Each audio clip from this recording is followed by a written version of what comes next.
Indian government oil ரிஃபைனரிஸ்க்கு உள்ள windfall டேக்ஸை திருப்பி கூட்டியிருக்காங்க. Windfall டேக்ஸ்னா என்னன்னு தெரியுமா? இப்போ உங்கள் வீட்டுக்கு பக்கத்து வீட்டில் உள்ள ஒருத்தருக்கு வந்து சூப்பர் சீப்பாக எங்கேயோ பெட்ரோல் கிடைக்கிது. ஏதோ காரணத்தினால வேற யாரும் அந்த சோர்ஸ் கிட்ட இருந்து வாங்க மாட்டாங்க. நல்ல பெட்ரோலாக இருக்குது, சீப்பாக கிடைக்கிது. இப்போ அவருக்கு 2 சாய்ஸ் இருக்குது. ஒன்று உங்கள் எல்லாருக்கும் அதை வந்து ஒரு நியாயமான விலையில் டிஸ்கவுண்ட் பண்ணலாம் விற்கிறது. 2 எங்கேயாவது தூரமாக கொண்டு போய் டிஸ்கவுண்ட்லாம் இல்லாமல் ஃபுல் ப்ரைஸில் விற்கலாம். இந்த கதை தான் இந்தியாவில் 2022 இருந்து நடக்குது. ரஷ்யா யுக்ரைன் வார் ஆரம்பிச்ச டைம்லேருந்து நடந்துட்டுருக்கு. நமக்கு ரஷ்யன் க்ரூட் ஆயில் வந்து சீப்பாக கிடைக்கிது. ஏன்னா வெஸ்டர்ன் கண்ட்ரிஸ் யாரும் ரஷ்யா கிட்ட வாங்குறது இல்லை. வாருக்கு முன்னாடி நம்ம வந்து 2.5% இம்போர்ட் பண்ணிட்டு இருந்தோம். இப்போ 24-25ல் 36% இன்க்ரீஸ் ஆகியிருக்கு. இப்போ இந்தியன் ரிஃபைனரிஸுக்கு இந்த பெட்ரோலோ டீசலோ ஆக்கிற காஸ்ட் வந்து மாறல, ஆனால் அவங்க வாங்குற காசு வந்து ரொம்ப குறைஞ்சிருக்கு.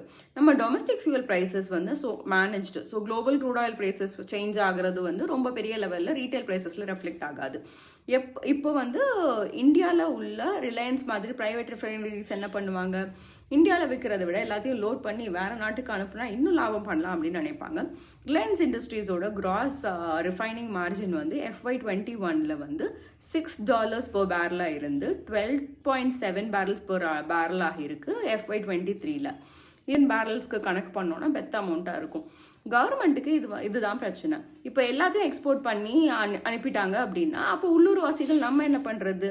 இங்கே தான் வின்ஃபால் டேக்ஸ் வருது. இந்த சூப்பர் நார்மல் எக்ஸ்ட்ரா மார்ஜினில் போடப்படுற டேக்ஸ் ஜஸ்ட் பிகாஸ் ரிஃபைனர் வந்து இந்தியாவுக்குள்ளே விற்காம எக்ஸ்போர்ட் பண்ணணும்னு சூஸ் பண்ணுறதுனால போடப்படுறது. சம்டைம்ஸ் இந்த டேக்ஸ் கொடுத்து வெளியே விற்கிறதுக்கு உள்ளே வித்துடலாம் அப்படிங்கிற ஒரு சுச்சுவேஷனும் வந்துடும். இந்தியாவில் வந்து வின்ஃபால் டேக்ஸை வந்து ஃபர்ஸ்ட் ஜூலை 2022 யுக்ரைன் வார் ஸ்டார்ட் ஆன டைமில் இம்போஸ் பண்ணியிருக்காங்க. இதனால கவர்மெண்ட்டுக்கு 25,000 கோடி கிடைச்சிருக்கு. டிசம்பர் 2024 கவர்மெண்ட் வந்து ஃபுல்லாக ஸ்கிராப் பண்ணிட்டாங்க.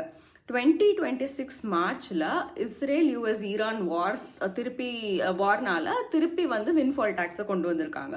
இப்போ August 3 special additional excise duty அப்படின்னு இதை இன்னும் இன்க்ரீஸ் பண்ணியிருக்காங்க.